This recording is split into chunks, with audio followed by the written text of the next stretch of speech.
Ibu-ibu sekalian, ibu-ibu kita akan belajar dan membuat kelompok ibu-ibu. Silakan nanti ibu-ibu saya buat menjadi 3 kelompok ya Bu. Saya bagi menjadi 3 kelompok. Kelompok 1, kelompok 2. Assalamualaikum. Oke, monggo Bu. Nah, ini ada satu lagi nggih. Niki jadi 3 kelompok pas nggih. Jadi ini mboten ganjil-ganjil. Nah, ini kita akan jadi dibagi menjadi 3 kelompok. Oke, Bu. Nah, ibu-ibu saya bagikan lembaran nggih. Nanti dibaca. Gini Ibu. Nggih. Ini ada kasus tentang nenek A. Saya bacakan Ibu kasusnya nggih.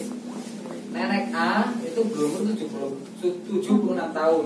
Suaminya meninggal sejak tahun 2004. Dia mempunyai 4 orang anak yang semuanya sudah berumah tangga. Nenek A tinggal bersama anak bungsunya yang sudah beristri dan mempunyai anak 2. Orang semuanya laki-laki. Namun saat ini anak laki-laki nenek tersebut pindah bekerja di luar kota dan pulang ke rumah seminggu sekali. Sehingga di rumah hanya dengan menantu dan kedua cucunya, serta menantunya sering bersikap tidak sopan terhadap nenek A. Seperti sering membentak, tidak peduli, dan beberapa kali tidak menyiapkan makanan.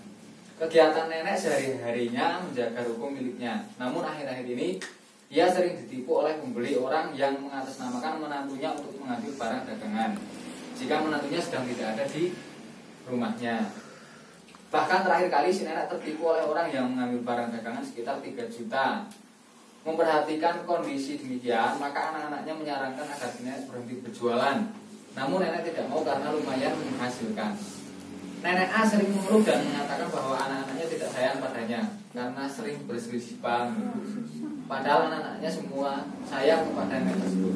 Dengan memenuhi kebutuhan nenek seperti misalkan memberikan baju, membawakan makanan, menemani bercerita meski tidak dapat dihadiri. Kadang-kadang nenek A juga menunjukkan perilaku yang memalukan, misalnya menggunakan baju yang sudah tidak pantas, sementara baju-baju bagus tertumpuk di lemari. Selain itu ia malas mandi sehingga kadang-kadang badannya agak bau. Nenek A terkadang keras kepala, sulit diberitahu dan seringkali membuat kesal menantu dan bahkan anak-anak yang nenek-nenek yang lainnya. Oke? Sudah paham nggih alur ceritanya nggih Ibu? Oke. Nah, sekarang kelompok 1. Kelompok 1 tadi Ibu Solehan nggih? Nah, kelompok 1. Kelompok 1. Kira-kira termasuk lanjut usia yang seperti apakah nenek tersebut? Mandan rempong napa nggih? Nggih, mandan rempong nggih. Carane napa nggih wis dikon boten sadian tapi tetep ngeyel mawon. Oh, tetep ngeyel mawon. Nggih. Lanjut usia yang seperti apa? Kira-kira nggih Bu? Kira-kira jenis-jenis lanjut usia. Coba dibaca dulu buku pintarnya. Halaman ini ya Pak ya. Nah. Apa Bu? Ya kadose wae enten rugi-rugi Pak. Rugi nggih. Terus napa? Nah, nggih. Jenis lanjut usia yang seperti apa kira-kira Bu? Nah. Tapi mriki mesti wonten Bu. Lanjut usia yang seperti apa kira-kira itu? Di sini ada Bu. Nggih. Niku jenis lansia yang aktif. Aktif nggih? Nggih. Oh nggih. Sing sapa sing potensial? Nggih. Sing potensial. Lansia yang potensial. Oh nggih, berarti ini lanjut usia yang potensial.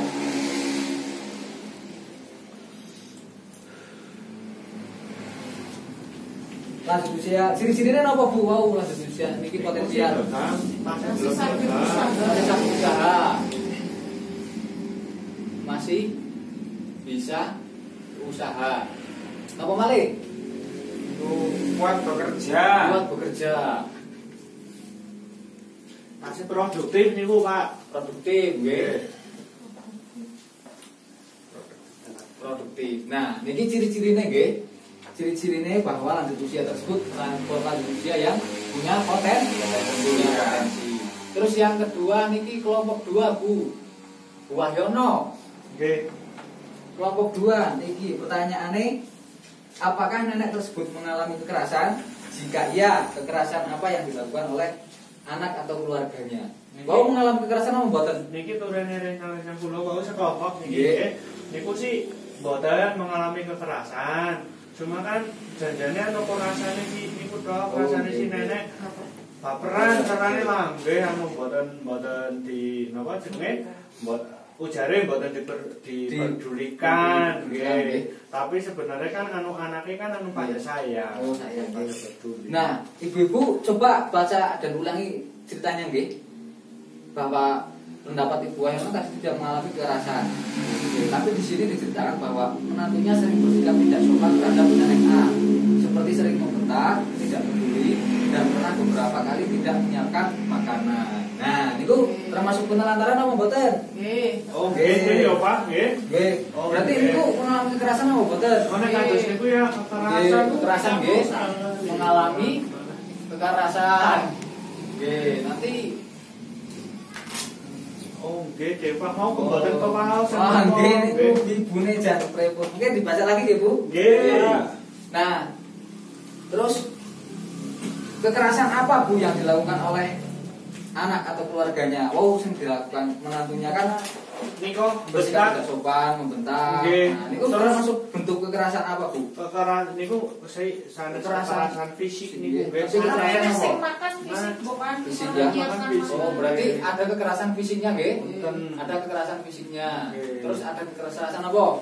Terus kekerasan sing non fisik niku kekerasan Non fisik. Psikis. Psikis napa mental niku nggih. langsung bentak niku jenenge. Membentak. Oh, nggih. Nek bentak niki jenenge kekerasan psikis. Bu. Psikis nggih. Nggih, psikis. Nah, jadi nenek tersebut mengalami kekerasan. Sekarang kelompok 3. Nggih.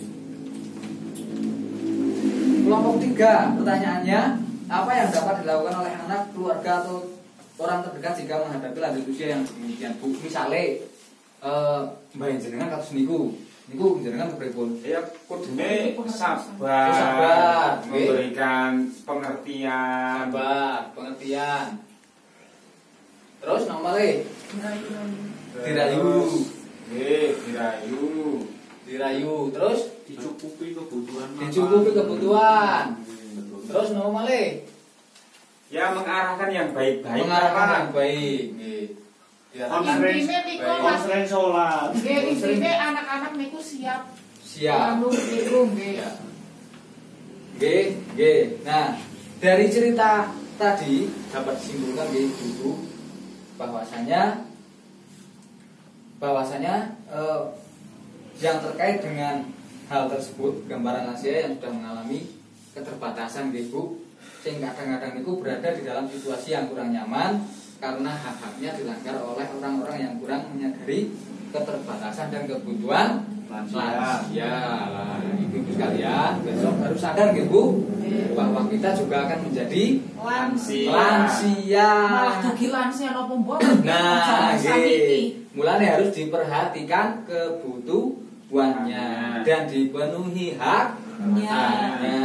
Nah, nggih Ibu, kadang Ibu tindakan orang di sekitar lansia yang membiarkan lansia tidak terpenuhi hak-haknya sebagai manusia niku disebut penelantaran lansia.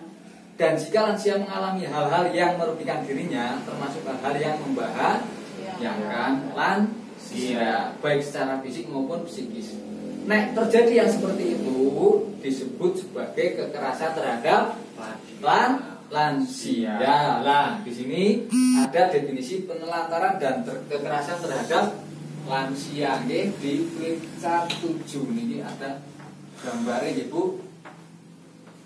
Ada gambar tentang penelantaran lansia.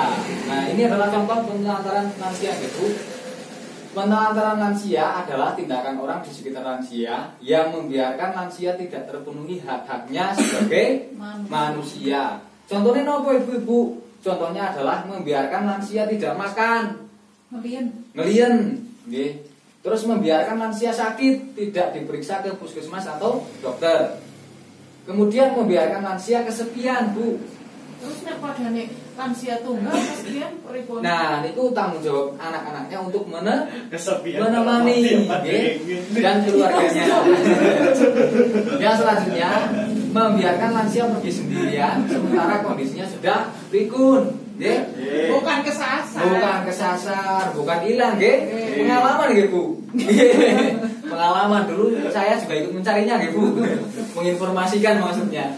Terus membiarkan lansia bekerja berat atau keras, nggih. Jangan biarkan lansia ibu-ibu sekalian itu bekerja Tapi berat. cok onten baik Nggih. niku Pak. Rosa Pengen banget, main nggih. pasar terus. Oke, ngancen kadang-kadang keras kepala gitu. Dan itu butuh kesabaran dan ketelatenan. Terus mengusir lansia dari rumah, nggih. Ya jangan nek diusir dari rumah kinten-kinten kepripun. Lara ini nggih. Masa ditinggal pas sayang-sayange. Berdarah. Sakit tak berdarah kalau diusir. Mengusir lansia dari rumah itu sakit tak berdarah. Itu sangat berbahaya. Tidak memberikan kesempatan beribadah. Nggih. Nek mangsane salat nggih kan salat, mangsane Lah nu cukan pikun niku nggih. salat Mbak sudah. Terus niku. Nggih. Karena yang membatalkan salat itu cuma dua nggih. Sing hal-hal yang yang bisa napa carane udure salat niku tidak berdosa niku cuma dua. Sing pertama kelalen, yang kedua adalah Hilang akal. tidur. Nggih, keturun niku Turun kan hilang akal. keturun. Nah, nggih. Keturun. Terus tidak memberikan ditinggal sendiri dalam kurun waktu tertentu. Nah, niki sama tadi, Bu. Ditinggal pas sayangnya niki lagi seneng-seneng karo jenengan malah ditinggal sendiri dalam kurun waktu tertentu. Bukan masih nggih. Terus tidak peduli dengan lansia. Nah, panjenengan semua harus peduli dengan lansia di sekitar ibunya sekalian. Pengen eluh tapi wis kena eluh. Nah, nggih. Pengen netes eluh ning Cendol.